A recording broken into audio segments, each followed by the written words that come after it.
What's up, everybody? Welcome back to some more Modern, playing some Rack. This time, we are the scam. We are playing Rakdos with Scam. There's been some changes I made to the deck. I don't know if this is the right build to the deck. I don't know. I'm just trying to see how this interaction works in the deck and see if it can be pretty powerful and kind of lend its hand to the Rack. I also don't know if we want to play first, we want to play second. I don't know, but let's go over what we're doing with this deck. Well, mana base wise, pretty simple Rack mana. We are down 2 lands because we do not have Raven's Crime in the deck. So we have 1 Castle Lothwain, 2 Mishira's Factories, 2 Silent Clearings, 7 Swamps, 4 Urborg Tomb of Yawgmoth between 2 different artworks, and 4 Urza's Saga and 2 Verdant Catacombs. Catacombs is really only here to trigger Fatal Push. That's the only reason Verdant Catacombs is here, but is what it is. 1 Now Spellbomb, 4 Racks in the main deck, 1 Bloodchief's Thirst, 4 Fatal Pushes, 4 Feign Deaths, which this is part of the scam package here. Instant, until end of turn, target creature gains. When this creature dies, return to the battlefield tapped under its owner control with a +1/+1 counter. 2 Inquisition of Kozilek's, 4 Thoughtseize, 2 Undying Malices, which is the same thing as Feign Death. 2 Feed the Swarms, 4 Orcish Bowmasters, 2 Sherald's Edicts, 4 Lilianas, and 4 Griefs. Grief being a 3/2 menace that when it enters the battlefield, target opponent reveals their hand. You choose a non-land card from it. Target player discards a card. It also has Evoke, exile black card from your hand. If you're not privy to what the scam is here, is you open with a land into Grief. When Grief dies, before it dies, you Feign Death or Undying Malice. It comes back and you hit their hand twice. That's what the scam is. Now, unlike a lot of scam decks, we're not backing this up with Ragavans and things like that. We're really backing this up with Orcish Bowmasters and Urza's Saga, using the rest of our cards in our deck to kind of control their board until we can like start racking and Lilianaing. But also having a 3/2 menace is pretty good when you're backing that up with Urza's Sagas. So I don't know like how well this is going to run, but we are going to try it. Sideboard wise is pretty much the same sideboard. I actually think this is, I wouldn't say a perfect sideboard, but a pretty darn good one. Between 2 Collective Brutalities, 2 Path of Perils, 4 Leyline of the Voids, 1 Pithing Needle, 2 Dampening Spears, 2 Ratchet Bombs, and 2 Void Mirrors. It's worth noting that you have to discard a black card to use Grief. So if we're bringing in some of these artifacts, we want to look at what we're taking out. And we're going to experiment. We're going to try to get in 3 games, 3 full games, see how it works, and go from there. So let's get in some games, shall we? Modern Rack Scam, not 8 Rack OG. And let's see how this runs. We'll try some on the play, we'll try some on the draw, see what we like here. I'm still like 50-50. I think it's one of these things where I think there's some matches you want to be on the draw and there's some matches you want to be on the play. And I'm not entirely sure which is which. We have the Wombo combo here, so I'm going to keep this hand. We are going to pitch probably Sherald's Edict to Grief. I don't think I want to pitch Liliana quite yet. Watch Edict be kind of important. Silent Clearing. Oh.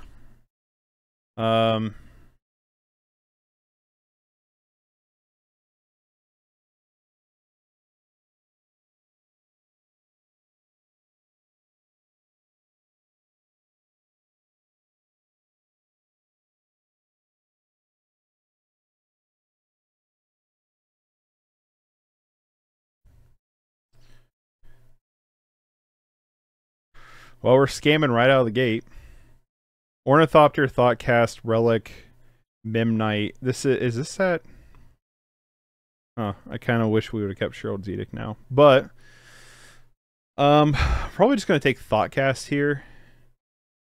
Relic's not really that great against us. Memnite and Ornithopter, whatever.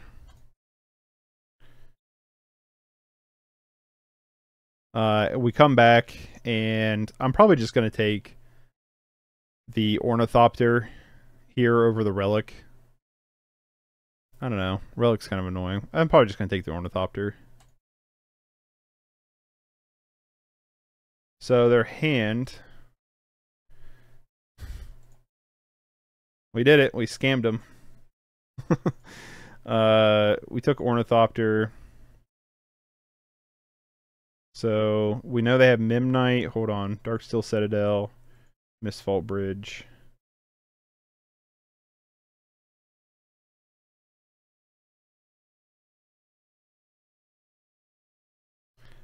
Now, if we can just keep drawing lands to get Liliana on board, I'd feel great. They drew an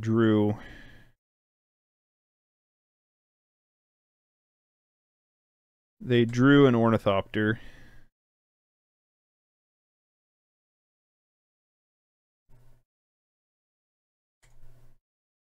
So I'm gonna go ahead and get this down. Worst case is we just start attacking with Mashira's Factory. But yeah, if we get another land, we can start Lilianaing. Preferably Urborg would be a great one, but any of our lands would be great. So we can start that whole process. Pretty much any land but Urza Saga. But then if we get Urza Saga, we can start doing Urza Saga things. I just didn't know like how this would run very well without having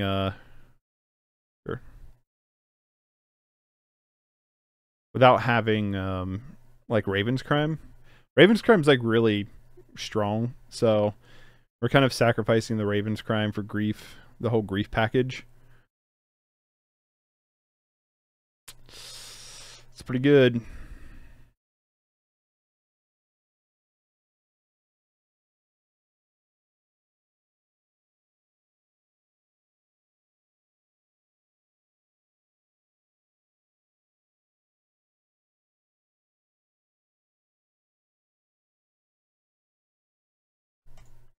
It feels bad pitching a Grief, but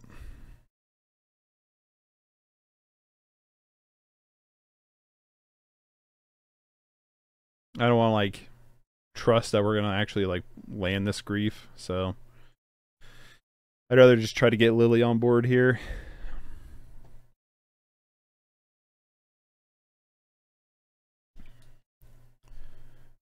We don't know what our opponent has in hand. Another land. What does Treasure Vault do? XX, sacrifice, create X treasure tokens? Okay.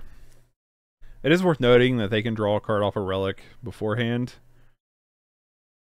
Before the rack triggers, but they're going after Lily here, which I'm fine with.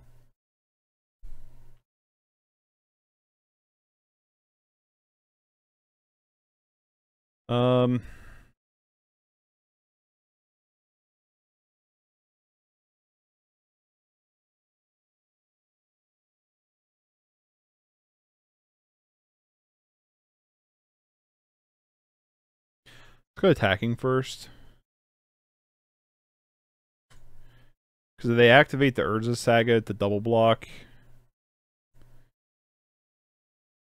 we can feign death as Grief, which seems like crazy good.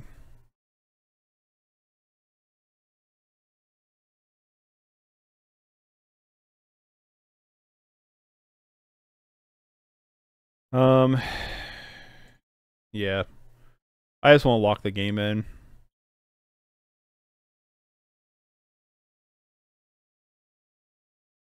Probably crack this Clearing Sky next turn.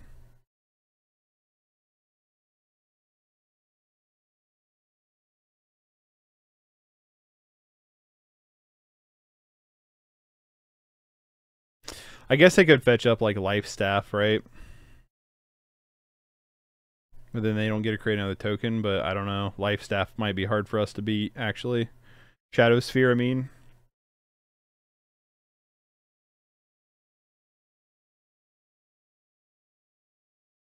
Okay.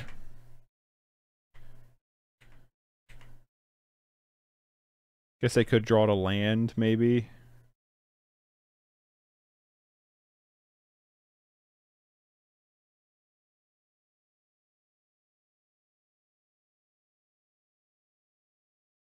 Hmm.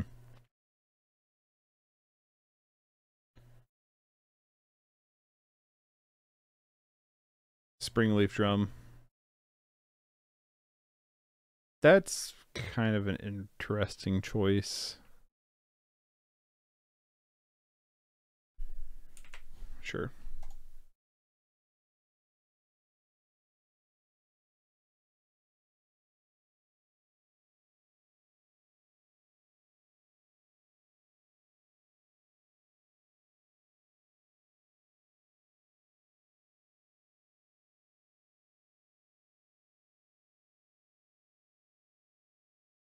I think we cracked this silent clearing still.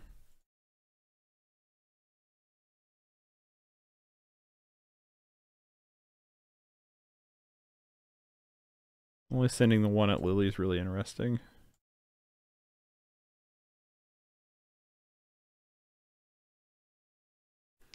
Honestly, kind of feels a little bit like a mistake.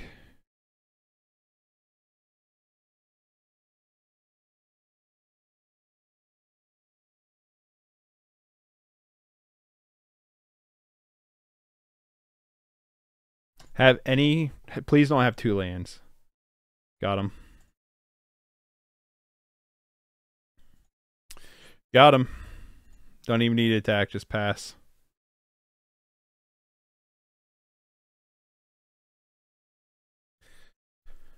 Locked him in. All right. Path to Perils come in.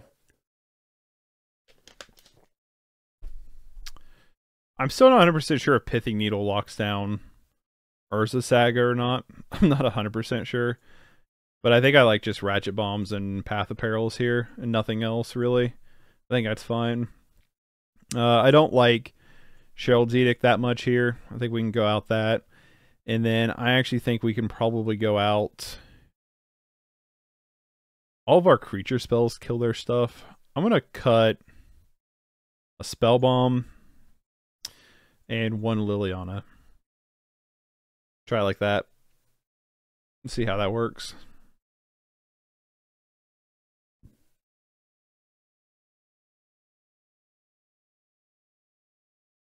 Well, turn 1 scamming is pretty good. Apparently. Apparently that's pretty good. And we still, so my thought too was like we went like this deck is pretty low on discard spells. So my thought too was like we might not be able to get there because we just won't have the discard engine anymore, which could be the case for a lot of decks. But I also feel like we have a nice little like package here. You know what I mean? So I don't know. We're just trying. We're trying to live the life here. Have our cake and eat it too. Yep.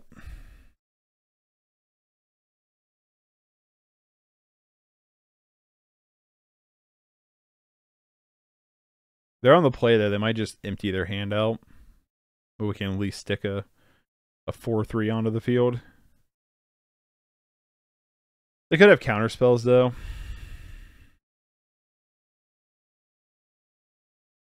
Hold on.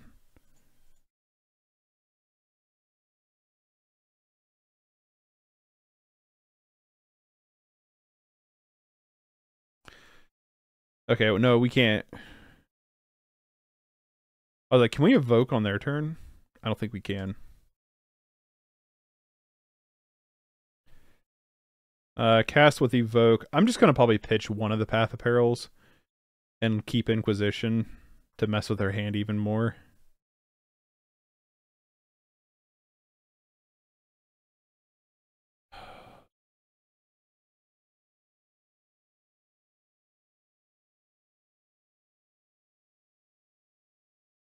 So you want to stack the evoke first? It's crazy we did this 2 games in a row. Permanents in graveyards can't enter the battlefield. Players can't cast non-exile spells. What is this thing? Permanent cards in graveyards can't enter the battlefield. Players can't cast non-creature spells from graveyards or exile. That is weird because that doesn't matter. I mean, I guess, but like, not really.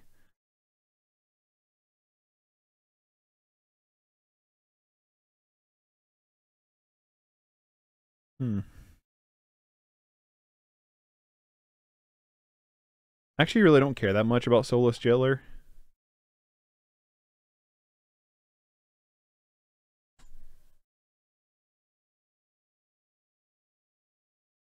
So they have Saga and Soulless Jailer.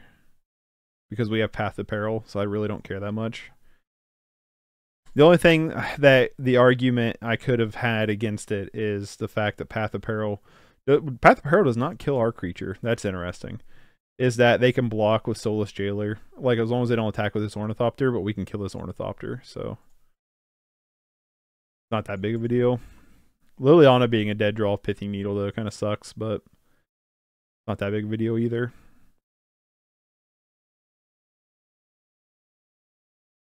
It being a 0/4 is kind of nice, because we could just stack where we just kill off this Soulless Jailer now. If they want to double block, they don't want to. Makes sense. Yeah, Path of Peril being a one-sided Wrath is going to be really good.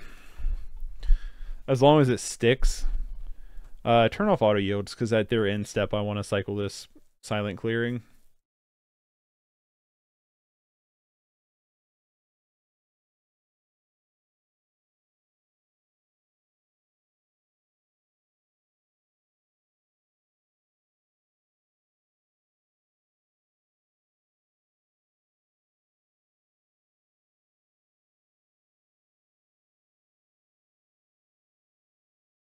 Ooh. A lot of unfortunate land rolls here.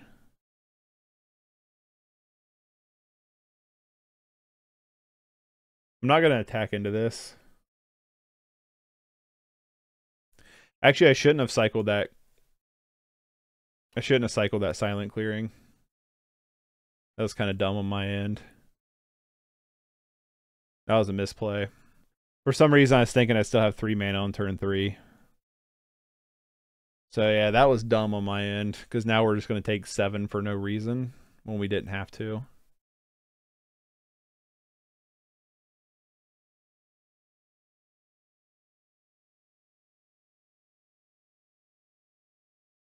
The only thing that could be a benefit is, like, even though we take 7 here, we could maybe find some gas. Like we drew a couple lands, you know? That's the thing about Raven's Crime. Raven Crime acts as just extra gas for when you top deck a land, because you can just cast it from the graveyard. Which, I mean, Soulless Jailer would kind of put a little bit of a pump to those brakes. I definitely think pitching Inquisition for keeping double path is probably the right call, though, here. A Gingy Brute. That's interesting. Damn, they got another Saga. Well, that's alright. We can clean up the Saga tokens pretty nicely.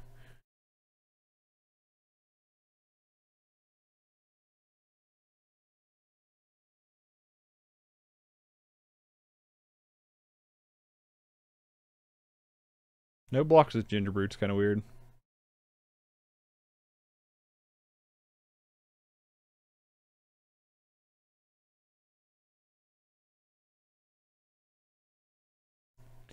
They have a counter spell of some kind. We're kind of boned here, but they don't have blue mana. And they only have 1 card in hand. So, felt pretty confident that would probably go through.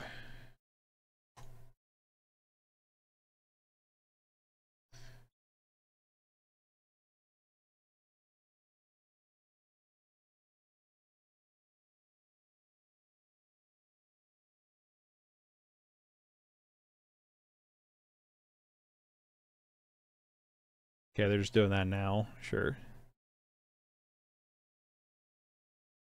That's exciting.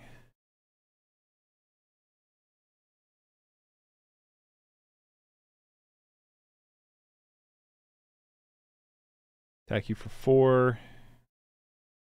You get an 8. Let's...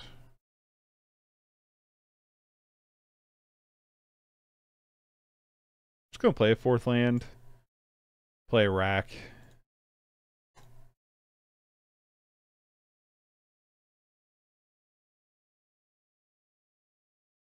There's an argument for not flashing in this Bowmasters. I guess it just really depends. Probably just depends on what they fetch here. Another Shadow Sphere.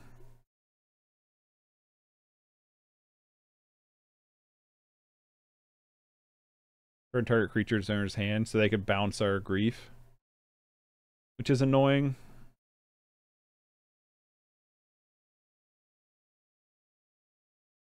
We do have 4 mana, so it's like not the most annoying. They just have another. They're just going saga into saga into saga. That's so obnoxious. I want to take the 5 here.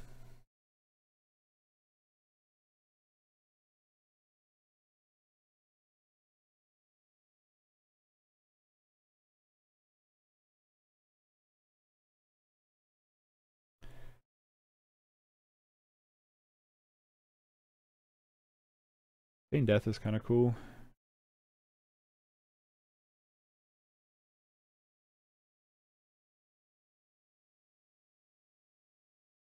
They can't activate Spell Bomb right now, which is really cool.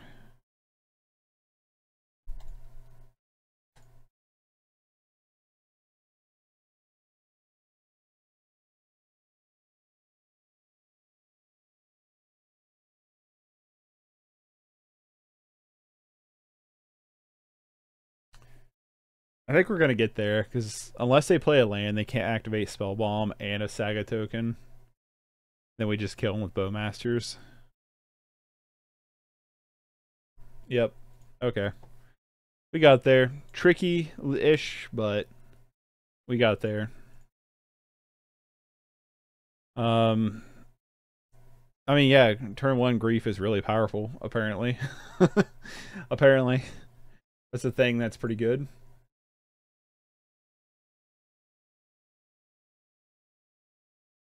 I'm just like looking over the deck. It might be something like we want to go down like 1 Fatal Push to have 3 Inquisitions. You know? Might be something we want to consider. We could just go down a Fatal Push to add in a Raven's Crime to kind of activate those dead lands if need be. Don't know. I thought about cutting all artifacts but the rack, but not a Spell Bomb. Just having a 1 of a main board's really good. We did cut a Pithing Needle. So what we ended up cutting for this was 2 Funeral Charms. We brought in 8 cards. 2 Funeral Charms, 4 Raven's Crimes, Pithing Needle, and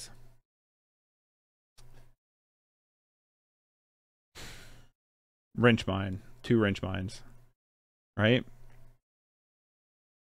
One Sherald's Edict, maybe. We brought in 8 for 6. We cut 9. Oh, we went up a Fatal Push. I think we was at 3 Fatal Pushes and went up a Fatal Push. I think is what we ended up doing. I think there is an argument of just going down a Fatal Push, going up an Inquisition of Kozilek. Leave event, because I bet you anything I have buddies only turned on. Well, good news. Somebody else already had a match open. So I think I have buddies only open yesterday's stream to play against Pigeon. We have the Scam and an extra Lily. I'm going to keep. I'm not in love with this hand, though, because of the 1-lander. So I'm just going to keep and hope that the Scam is scammy enough. I mean, if they scam us, probably not a good thing, but if we can top deck a land here, I'd feel great. Damn. Alright, well.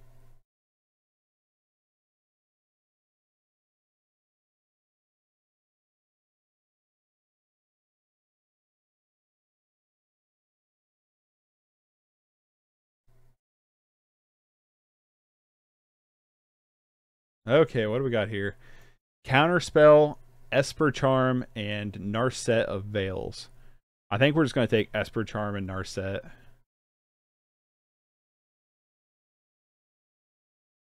Could leave him Esper Charm and really damage him with Bowmasters and be on that plan, but I also don't like the idea in case we don't draw another land, you know what I mean? Obviously, I think Narset needs to go. The question is whether or not if we want Counterspell, take Counterspell or Esper Charm. I think we want to take Counterspell just in case we... Because like if we top deck a land, then Bowmasters is going to be really good against Esper Charm. I'm going to play the riskier Biscuit here. So they have pretty much this in hand.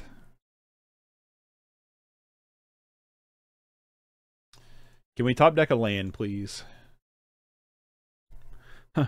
So, please, sir, may I have another land? Land. Land. Fuck.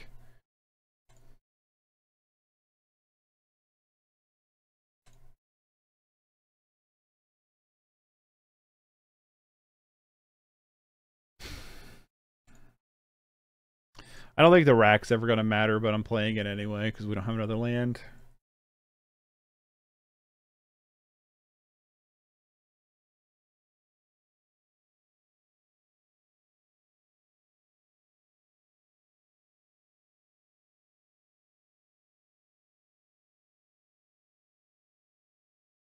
Top deck a land.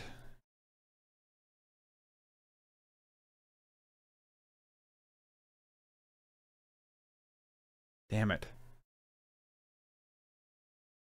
Really getting punished here. Well, unfortunately, they're going to get to draw a bunch of cards off this Esper Charm.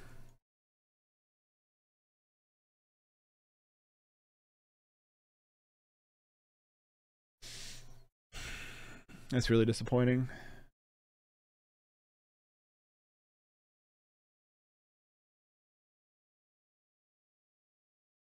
Yep.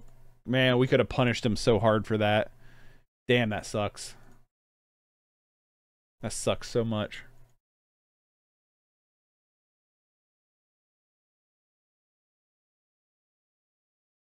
I'm saying, like, they Teferi us. I don't know how we win. I really don't. Land. Yay. You did it.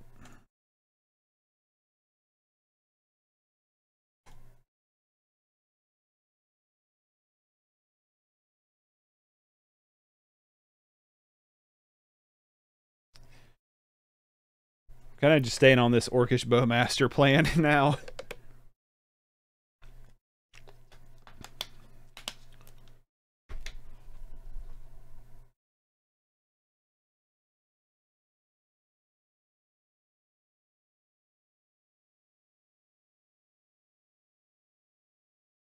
There is an argument now that we're not playing Raven's Crime to actually go up on fetch lands to activate Fatal Push more often as a 4 for the revolt costs.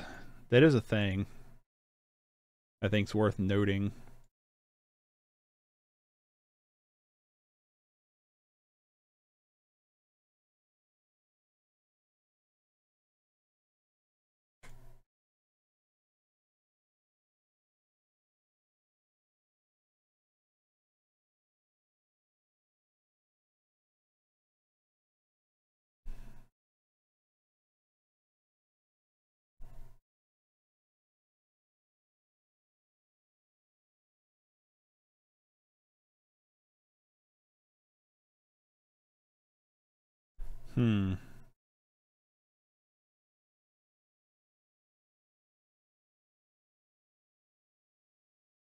Do you have Counterspell in this hand?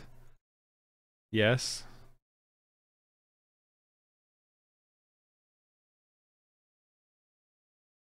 Damn.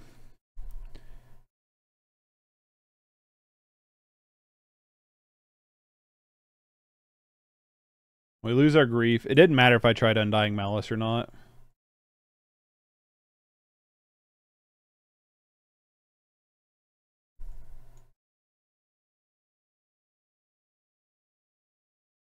I think if we could have gotten a land a little bit faster, I think this game would be over already.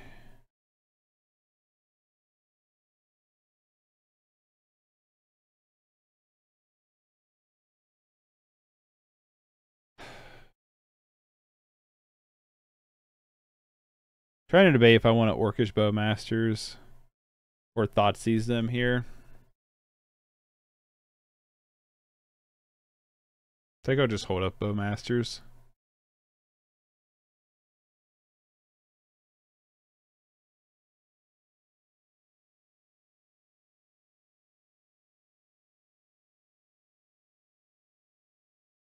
Come on, don't have another counterspell. What? Really? Oh my god, another one? Alright, I'm not gonna scoop to it, but like, come on, what are the odds?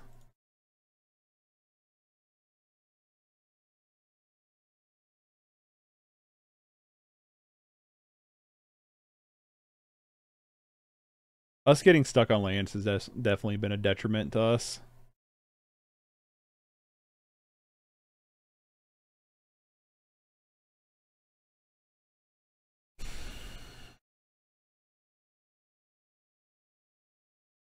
Is this a fourth counterspell? Snapcaster.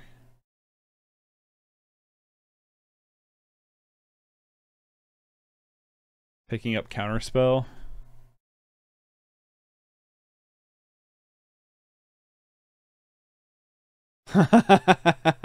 Alright, I'm just gonna scoop to that. Alright, whatever. I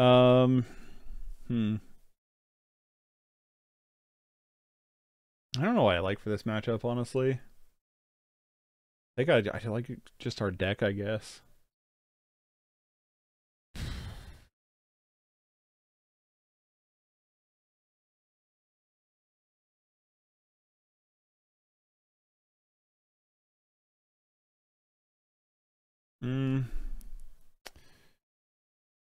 Blood Chief's Thirst Kill. Okay, I think we can probably pitch Feed the Swarm and bring in Collective Brutality. Just do a soft swap like that. I really think us only getting the one land for so many turns is what lost us that game. I think if we could have fired that Bowmasters off that first Esper charm, we probably would have won. Also, them getting triple counter spell is pretty gas for them, so makes sense. This is when they have like Leyline of Sanctity and we just scoop because we don't have a way to beat that. So we took Feed the Swarm out. Might have been worth leaving and Feed the Swarm then. Alright, this is a Moke hand, is what I would call this hand. It's probably mulligan worthy, right? I know we have the Saga, we have land for the Saga, we have Bowmasters. We have no turn 1 interaction though.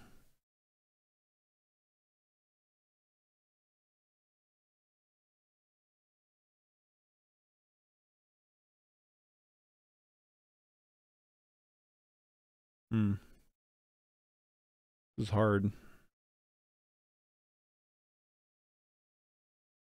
I'm gonna keep it and we'll just see what happens.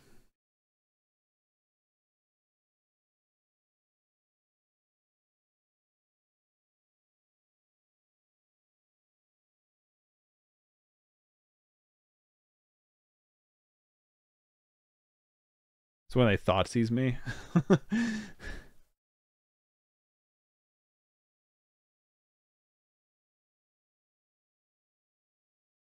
Now you show up.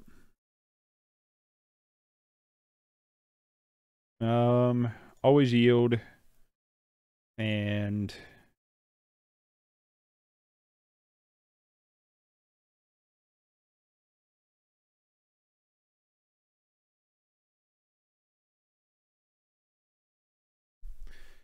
Bowmasters, Counterspell, Sherald's Edict. Sherald the Apocalypse. At touch, whenever you draw a card, you gain 2 life. Whenever an opponent draws a card, they lose 2 life. Okay, well.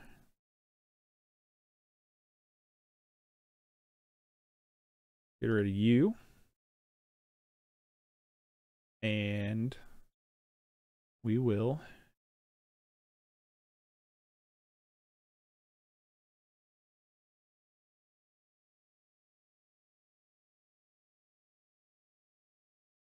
probably just get rid of Bowmasters. Get rid of the double bow. And I have what, 5 cards in hand? Is there 5? Pretty good. Pretty good 5.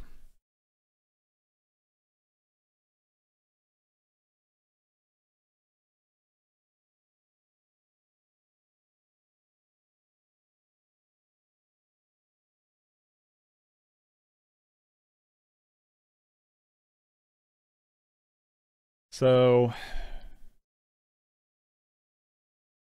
probably just start Urza sagging here.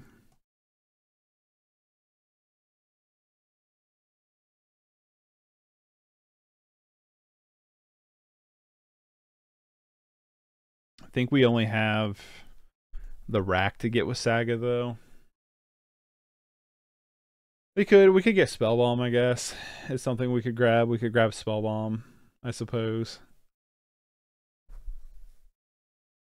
I don't know. Bowmaster's kill Snapcaster Mage really nicely. Cheryl's Apocalypse though. Different story.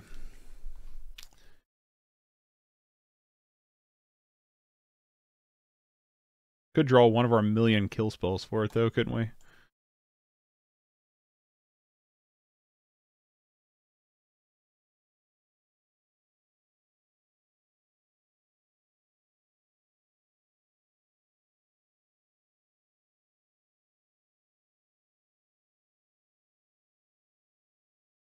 Like this artwork's kind of cool. I actually kind of like the original artwork better. I don't know. I just kind of like it better.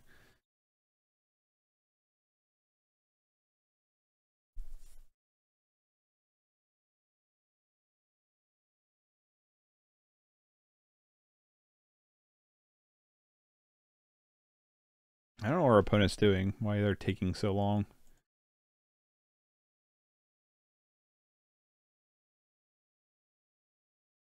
They double queued or something.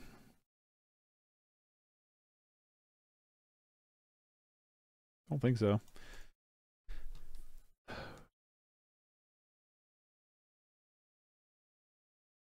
Probably just gonna, like I said, start doing the token farming here.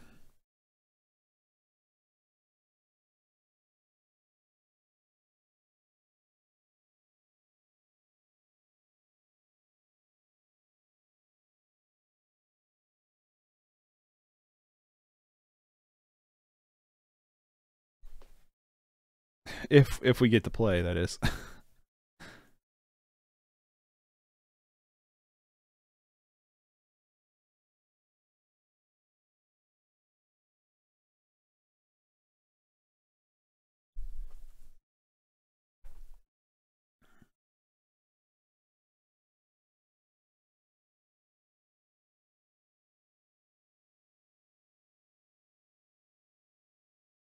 Come on now. Do-si-do now. Let's go. I ain't got all day. Azorian. I like this Cheryl the Apocalypse. So it's a cool card. 4/5 Death Touch. Whenever you draw a card, you gain 2 life. When your opponent draws a card, they lose 2 life. It's pretty good.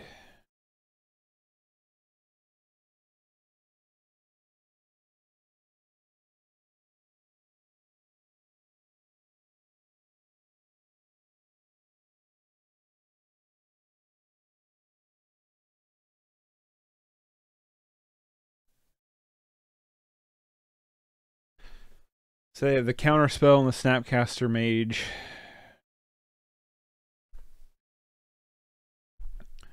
Try to put them in a situation where they're not doing that. The only thing that sucks, like if they top deck like Esper Charm, you know what I mean?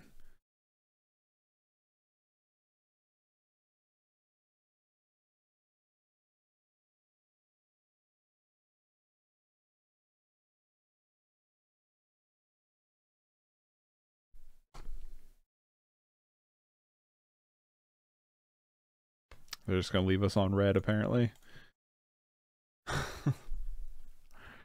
I'm just like looking at the deck. I do think we maybe want to go down a Fatal Push for another Inquisition. Or like a one of Wrench Mine would be kind of fun. You know? I wonder too, maybe if we could like just trim something out for Raven's Crime, but I don't think so. I just don't think we'll have enough land and stuff for it. For that package. I think I feel like you need this for the scam package to work on a regular basis. I will say I'm surprised we have turn 1 or turn 2 scam every game so far.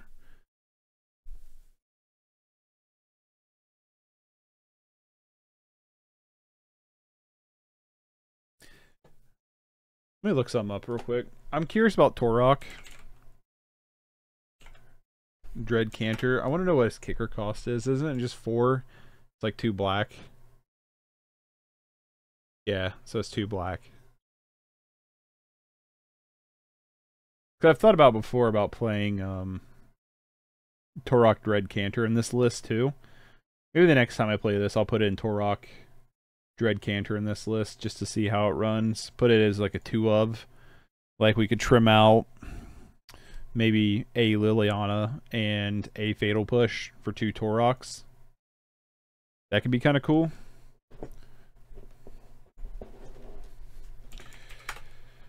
Although I don't know how much... Alright. They just left me on red. Rude. Although I wouldn't have enough to put Torok in this build in terms of my loan program. Deck getting expensive. Do I still have buddies only on?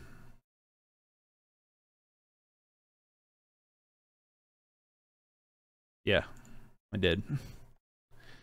Alright.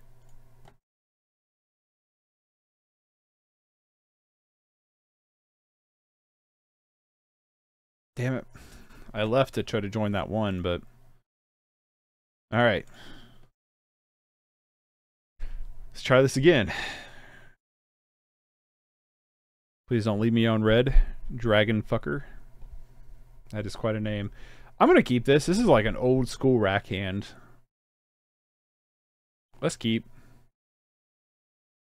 We're not scamming here, but I do like the old school rack hand here. They might be scamming though.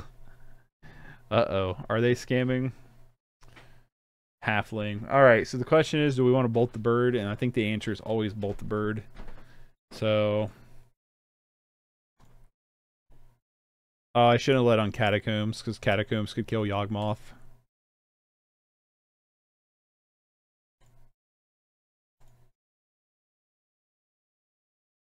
Should have let on... I didn't want to play Urborg, so I was like, that makes all their mana better. And it's like they didn't already have a swamp. I don't know like why I thought that, but that was my thought process. I should have held on to the Verdant Catacombs so we could activate Fatal Push later. Zulaport Cutthroat. That's cool. That's also annoying because they gain a life every turn. Let's get a Saga down. Also, worth noting that if I would have played Urborg, our Saga would tap, so we could double hand disrupt them here this turn, but yikes.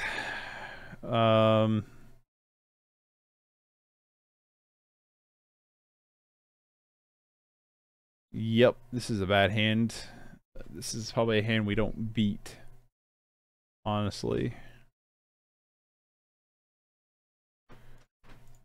At least Eldritch Evolution is... I don't know. I don't know what I'm trying to say here. Boseiju just kills our Saga. Yeah, I think I've played through this one pretty poorly so far. So they're not going to go after Saga here with Boseiju. Don't know why they did not attack here. That was a weird choice. Always yield. And play Swamp. Just going to pass here. We're just going to start building our Saga tokens. Build a little bit of the aggression. I gotta admit, having Raven's Crime is... Oh, they have the Convoke. They got Quarter Calling. That's rough. They might just have the game here then. This is a deck we should be pretty good against. But... Yep.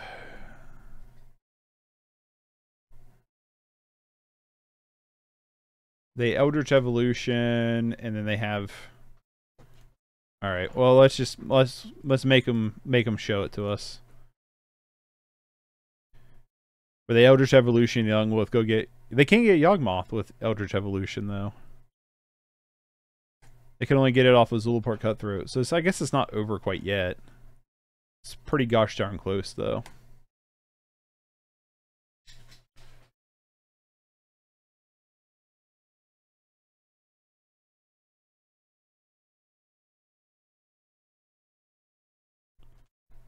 Let's go fetch up a Spell Bomb for obvious reasons. Urborg.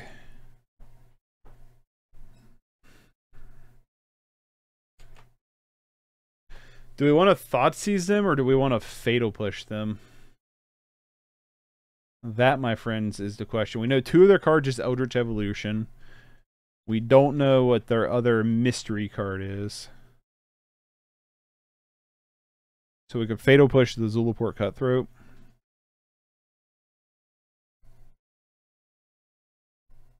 I think we want to Fatal Push the Zulaport Cutthroat here. I think is the right choice. Then attack you for 3. And then we just hold up Spell Bomb forever.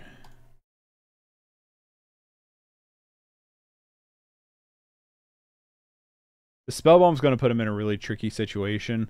Next turn, we can just throw down Factory, Thoughtseize them, and double rack them. They had another Court of Calling? Really? Hell of a draw. That only gets him another 1/1 though. Well, I mean, another 1-drop, I should say. Gilded Goose, sure. They might be cat. They might not be Yawgmoth. They might be a cat combo. Interesting.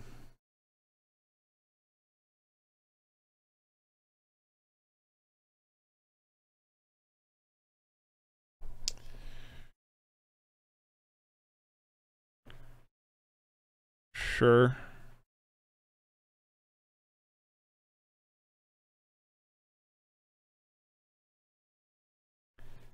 This can go get the... I don't know. Go get up to 3-drop. They could get a Grist, which would be obnoxious.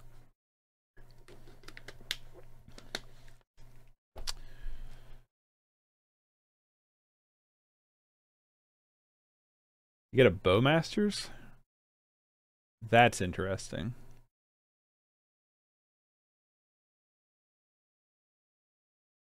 That's really interesting. Huh. I don't know what our opponent's on here.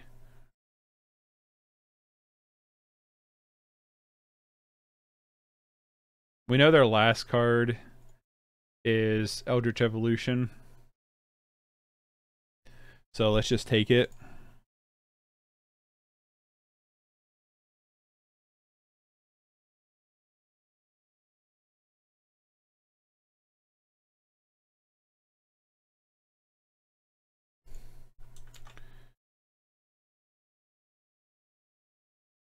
Activate Factory.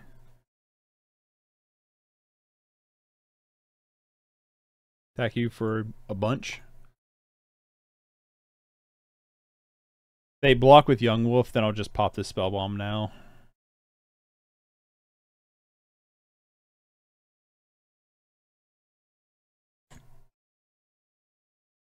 Goodbye, Bowmasters. And I think this game's locked up.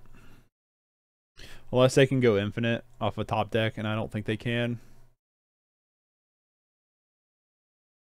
I think it's good practice when you're playing the rack not to auto-yield to the rack triggers.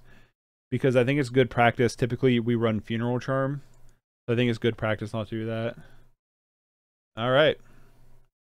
I think Leyline of the Void comes in 100%. And...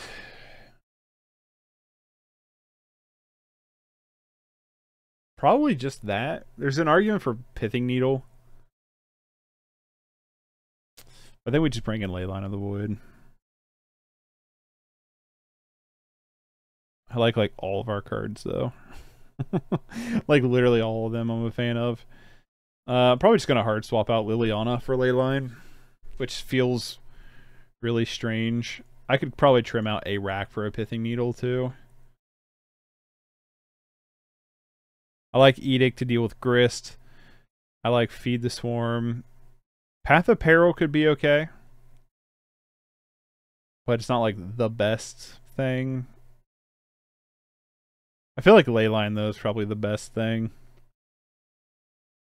Just lead on, like, Thoughtseize and stuff.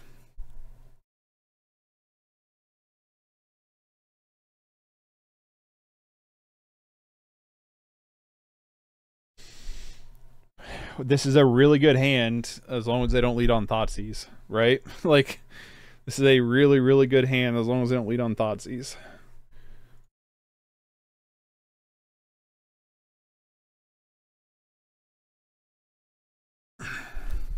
I'm not gonna lie, I'm really enjoying this scam package here. I actually think this is really powerful for this deck. Okay, I'm fine with this. Because we're gonna hopefully steal 2 cards from them this turn.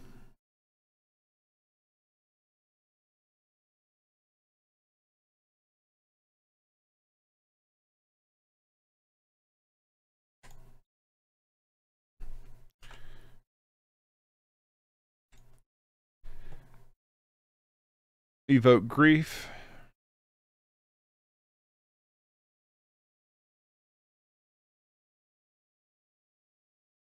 This was, they did not see this game 1. Yep. They didn't see that game 1, so I was expecting that to go through pretty nicely. So because one game didn't get fully in on it, let's jump into a game. Jump into one more. If we don't get a full game in, we don't get a full game in. But if we get a full game in, that'd be really cool. Yeah, feels good. I actually think it's probably worth going on the play game 1, just because you want to make sure this hand. Ooh, I don't know about this hand, because I feel like you want to make sure that you can hit your cards. I think if they mulligan, then I will keep, and if they don't mulligan, I will mulligan. Damn, they mulligan to 6. This is not a very good 7. I want that to be stated. This is not a very good 7.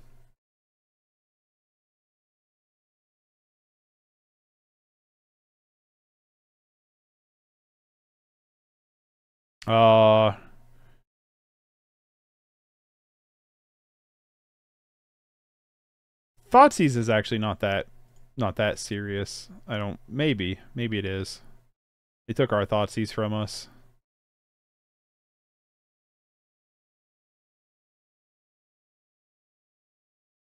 Stop that Grief.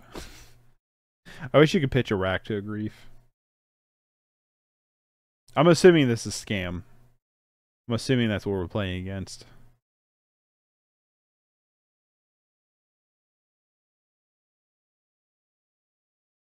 Which I think against the scam matchup, I think we just bring in Leyline of the Void. Void Mirror is going to be too slow. I think we just bring in Leyline. Well, we're going to get to at least see what they got going on in their hand. Fatal Push and Fury, so scam confirmed.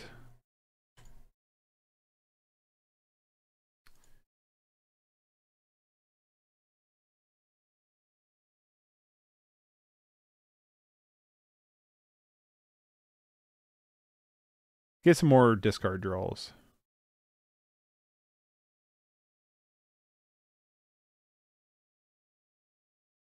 Yikes. I'm just going to leave up Sherald's Edict here. Sherald's Edict, whatever you want to call it.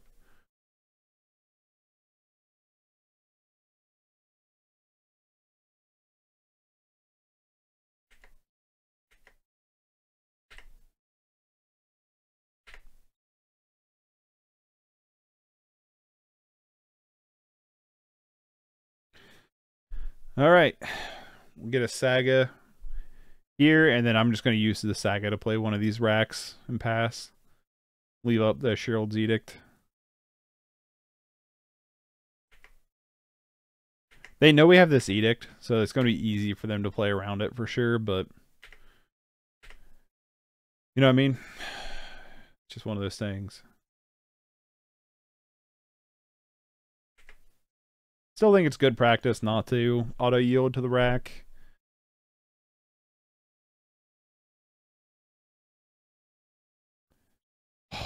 thought it was going to be like Blood Moon or something.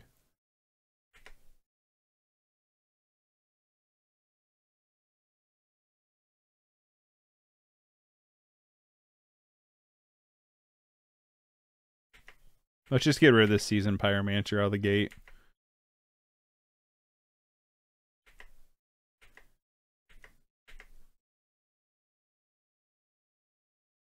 Fatal Push and Ephemerate. Yikes.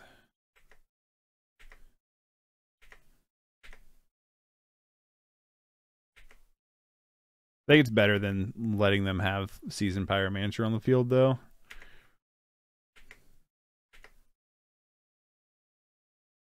Liliana.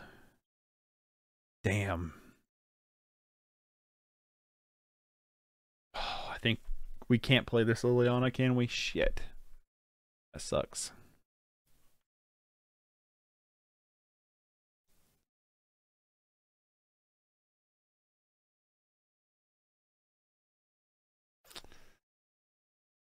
Yeah, that sucks. We can't play Lily. Our mana is really bad right now. It might be worth taking the factories out of this list completely, honestly. Because, like, in the non-creature rack build, like, you know, they're actually doing work. In this build, they're not really doing much. That's probably actually better. They can just hard cast Fury here. Which I don't... No, they can't. They're 1 mana short. It's like, I don't think we beat a hard casted Fury. They're going to grief us.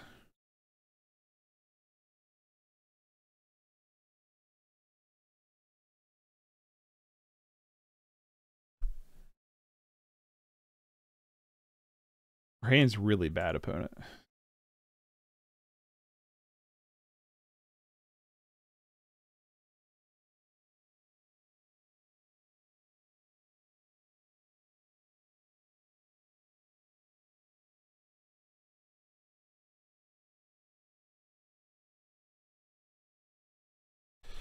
Yeah, our hand's really bad. Really, really bad. This might also not be a... I'd be surprised if it's not a scam deck, but it might not be.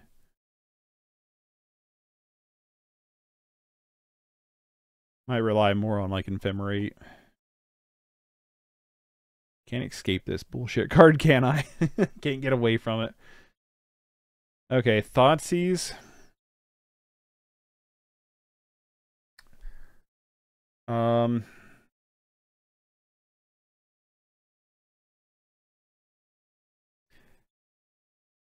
I know we didn't get another thing there. I think it's more important to try to get rid of this Fury. And then we're just going to try to win off of the rack. Try to outrace him a little bit, but we've taken so much damage from our silent clearing.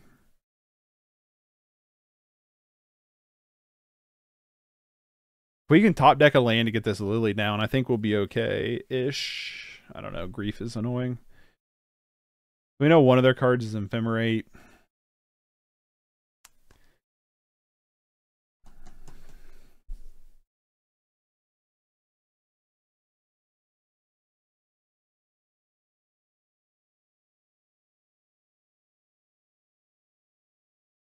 Yep. Well, that's gone.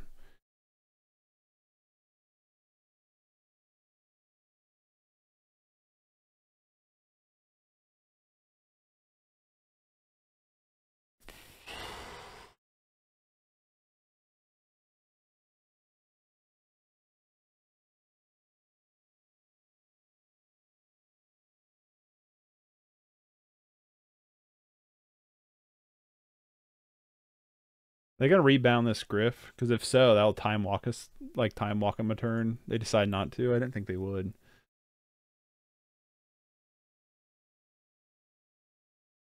Okay, Voidwalker, I'm not that concerned about.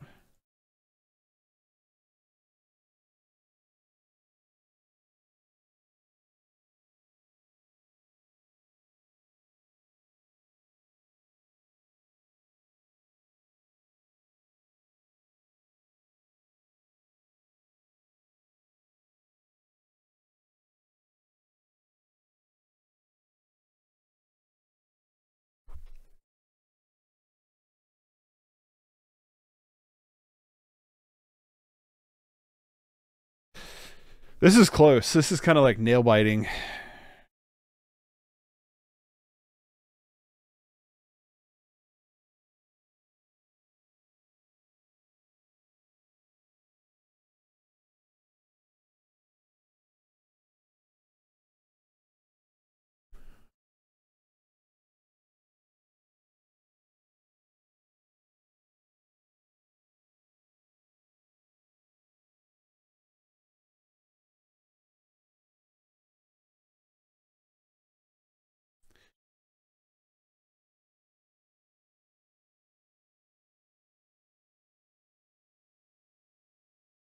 The grief is gone.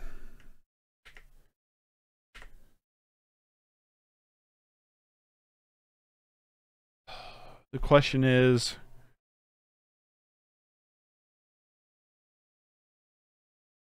sweet. All right. That's game.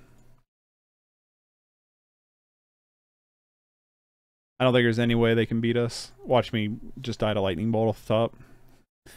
You know, 3-6. No, I guess lightning bolt wouldn't do it, would it? Pretty sure we got this one locked up. This was a tricky navigation. This was a tricky navigation, but I think we got there. Trying to debate what we want to bring in. We did not scam them, though, right?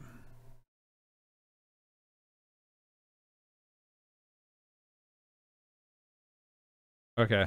We did not scam them, but they realized that we probably have grief thanks to them seeing one of the cards, one of them. So the problem here is we just don't have a lot to deal with, like to do against them. I'm assuming they can turn one scam us, which is also worth noting that Rakdos scam versus our deck can turn one get Fury down. We cannot. So that, I mean, that's worth noting. We're just griefing. That's our scam.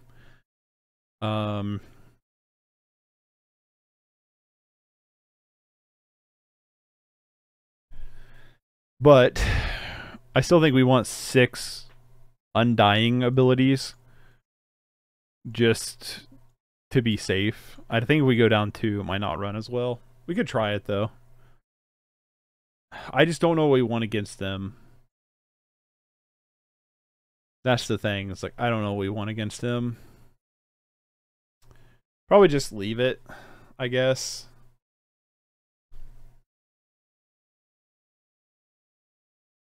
I guess there's an argument, like we could go down like maybe 1 Feed the Sworn, bring in 1 Path of Peril, and go down like 1 Sherald's Edict to bring in, or maybe we just got 2 Sherald's Edict, bring in 1 Path and 1 Collective Brutality. Because Path does clean up the Seasoned Pyromancer dorks a lot. Don't know.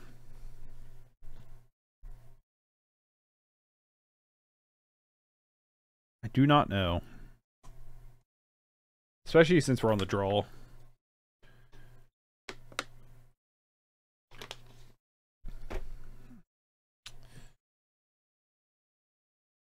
I feel like a lot of our hands though can be kind of weak to turn 1 grief. I mean, this deck, like regular 8 rack, I think it's a little bit better off. I think this version of the rack though is a little bit weaker to that interaction out of the gate, but I'm not 100% positive on that.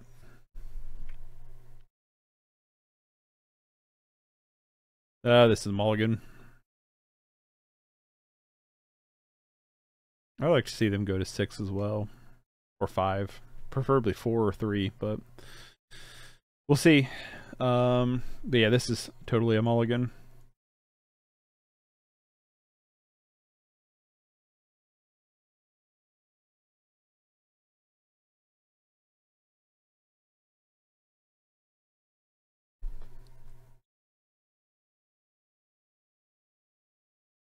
Why is this deck called Scam? Like, why is it scamming? I don't know. Am I also wrong in just assuming that the scam package is a feign death? They're going to keep 7. We're going to mulligan. Yikes.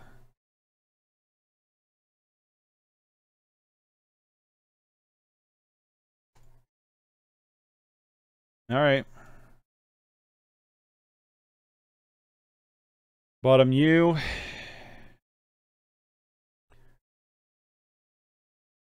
I think it's more important to us try to top deck a land.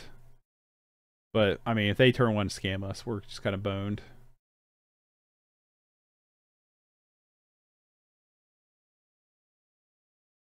Even if they just turn one grief us, even if they don't have the scam. You know? We're kind of in bad shape.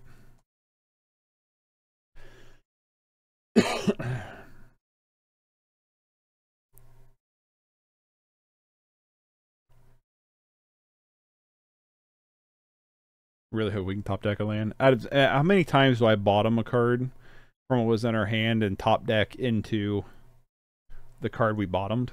Can we do that this turn? No. But I do kind of like pitching grief to grief, though, and keeping our Lily.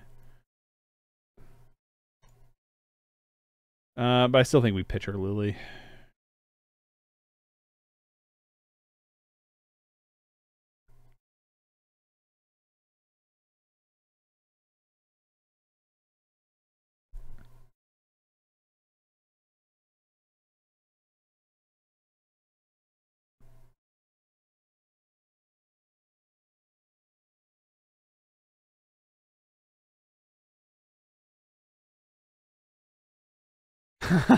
Holy smokes. Yikes. Well, I gotta take the Undying Malice.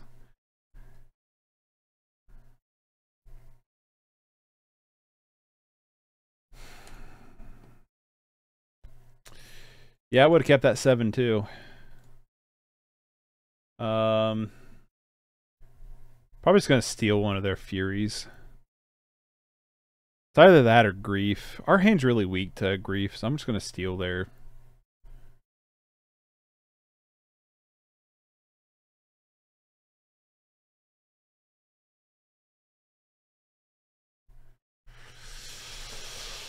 Yikes. What do we take here?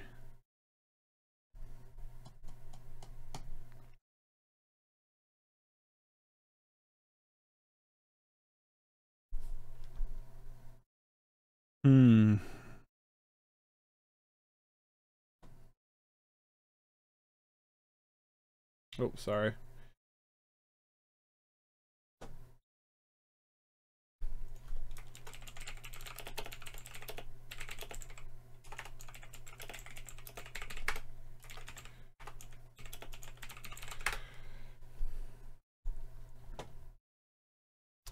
Okay. They played the Sacred Foundry tapped. Let's top deck a land, please. Yes. Alright, so the question is do we want to grief them? Or just hold up Bowmasters? Is Bowmasters really that good? Right now?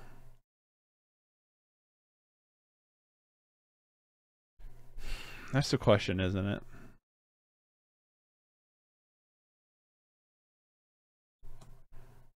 I don't know if Bowmasters is really worth it.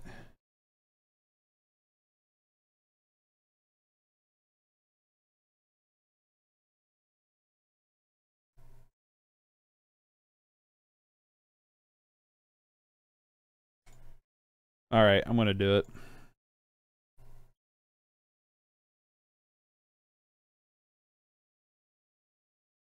Let's just grief again. Engineer explosives is annoying, but not like the worst thing.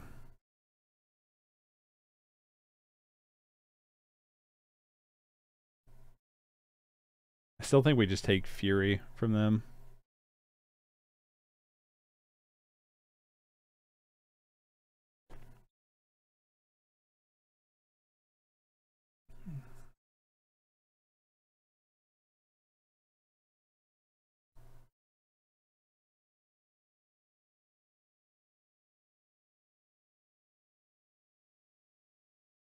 Damn. That was a hell of a top deck. Land. Land for us.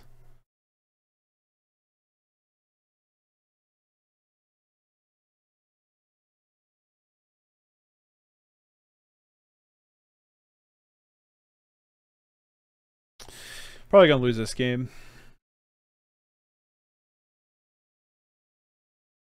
Probably should have just bowmastered, honestly. Probably got too greedy with that other grief there.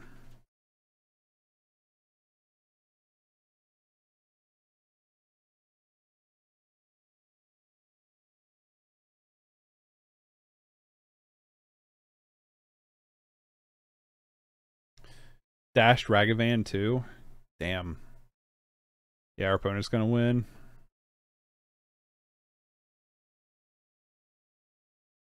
Our opponents had like literally awesome top decks, one into another here. They steal our fatal push.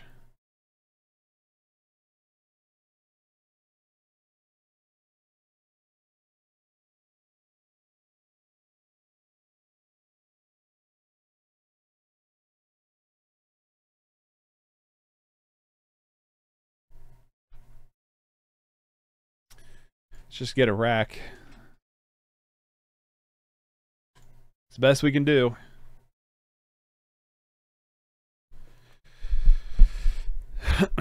It is the best we can do.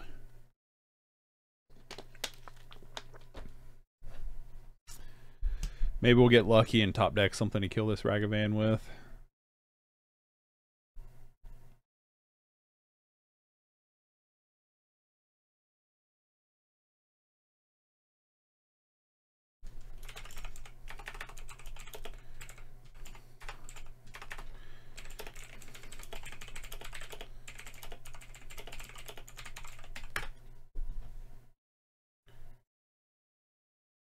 Got him for one, baby.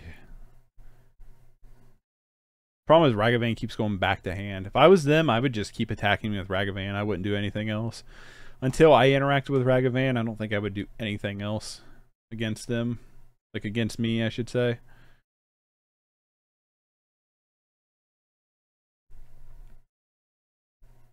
That's my opinion.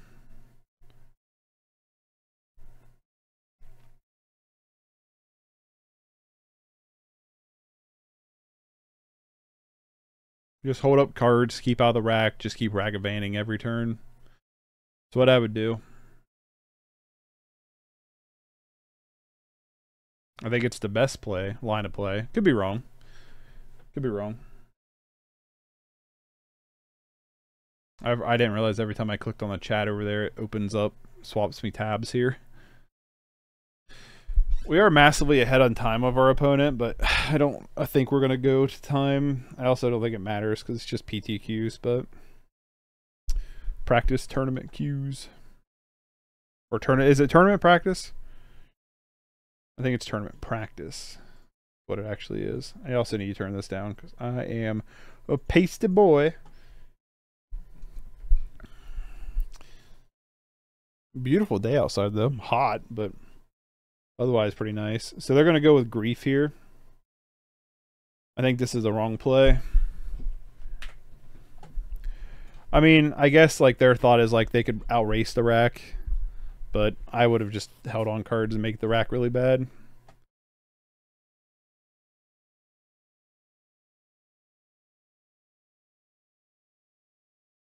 Mashura's Factory blocks pretty well against the monkey.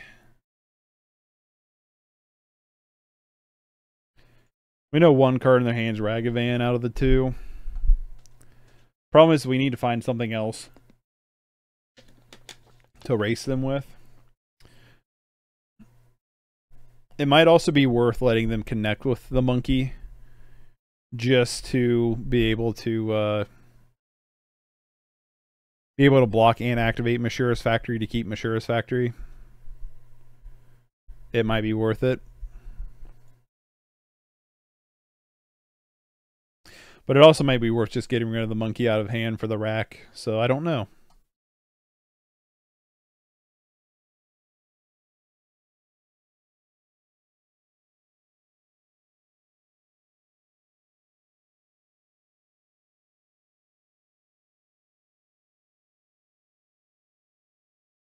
What is this?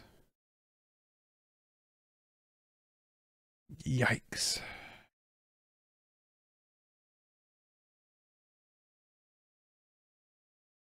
Yeah, I'm just gonna scoop to that. Don't think we beat that. All right. I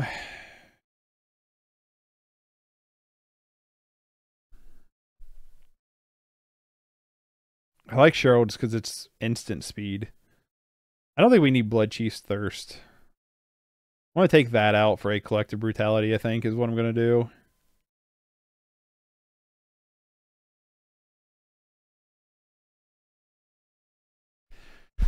I don't like that. Collective Brutality kills Grief pretty nicely. All right, this is a lot better of a hand than last time. I'm going to keep Liliana. I'm going to pitch Collective Brutality for turn 1 Grief. It is amazing how often you do this.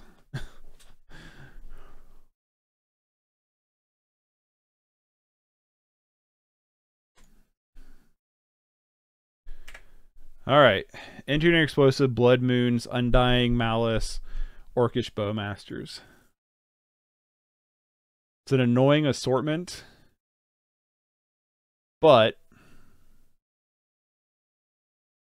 I still think it's Undying Malice. And then I think it's Bowmasters.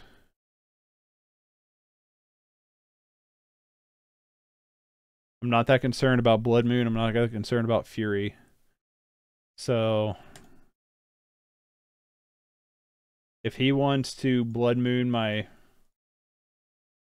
he wants to pitch Fury for Blood Moon or whatever, I mean, it would really suck, like, if they draw an Undying card here, obviously, for various amount of obvious reasons, but at the same time, like, if they don't, then I'm not going to be too super worried about it. So I think against the Scam deck, I think this deck wants to go first. I think even if you're just regular rack, I think you want to go first. Yikes. The Ravioli is here. And they are going to pitch the Blood Moon for Fury. So let's top deck a removal spell for this stupid Ragavan.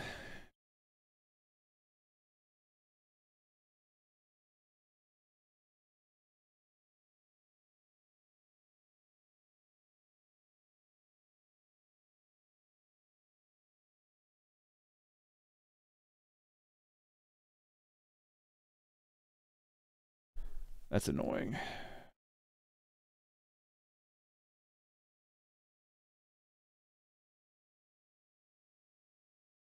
Yep.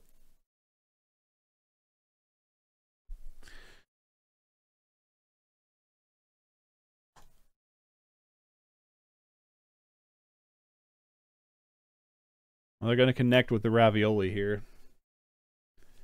Man, I really like the top decks of our opponent is super obnoxious, to say the least.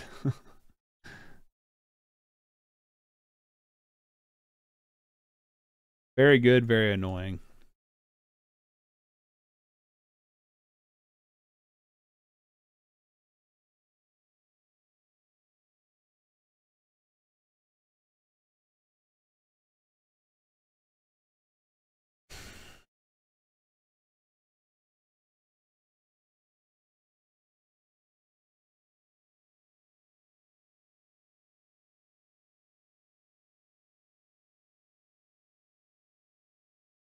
Comes in Ragavan.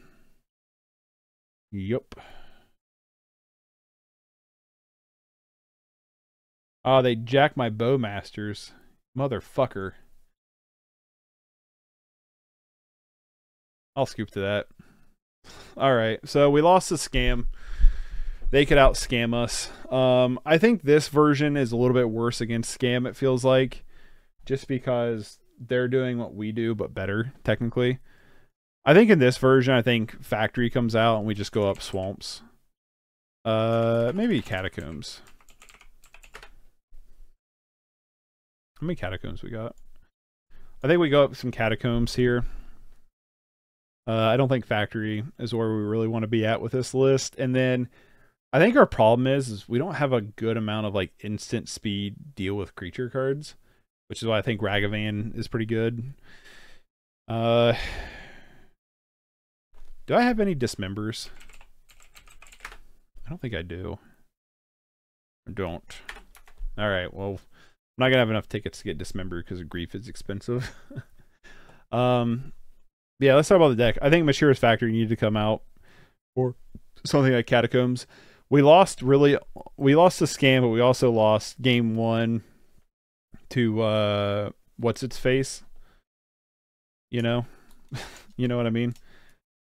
I don't know if I like this version as much as regular 8-rack, and the reason why is because while the grief scamming interaction is very powerful turn 1, grief gives a good body on board to like close out games for sure, or get a lot of damage in. Yeah. For 2, we lose some of our control shell, some of our control aspect, which is weird to say.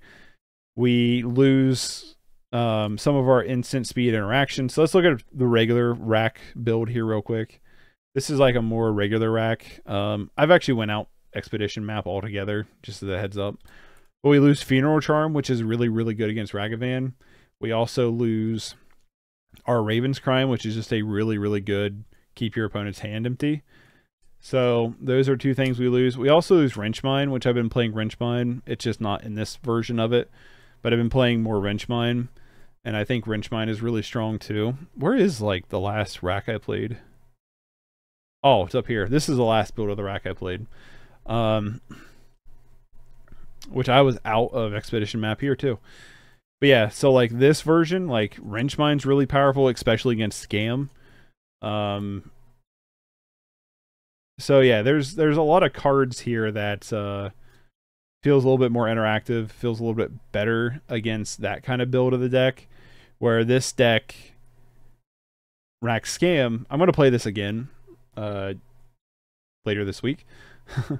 This build of the deck feels a little bit shakier, because we're eliminating basically 6 interactive cards for these that are just kind of dead draws in the later in the game. It might be worth it. Maybe I need to get some more reps in against Scam. We did take him down game 1. Game 2 just had the nutsoid, I guess.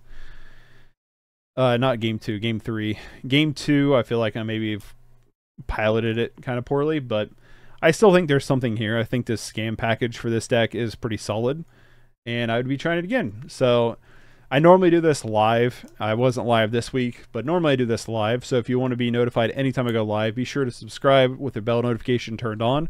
You can also like, share, and comment. All that goes a long way in helping my channel out as well.